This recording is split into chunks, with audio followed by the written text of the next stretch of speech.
think that I had always imagined myself as a writer, but I had invested so much into being a lawyer, yet I was not a happy lawyer. I knew from pretty early on that lawyering wasn't the thing that was making me most happy.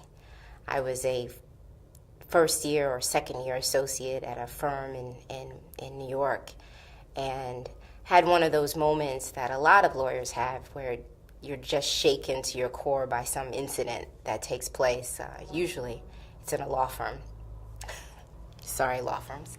But nonetheless, I was working on a deal for a small client, and we were working very long hours for several weeks, all-nighters, and it was football playoff season, and the senior associate that I was working with wanted to have a party at his home for the Giants football team, and we needed to close our deal, and we needed to prep for closing.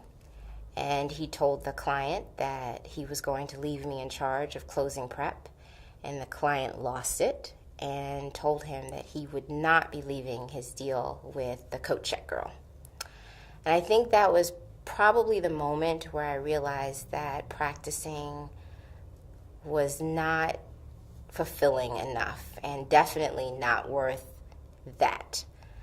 I left the office after that moment, and I ran to my local bookstore, which is probably one of my favorite places to be.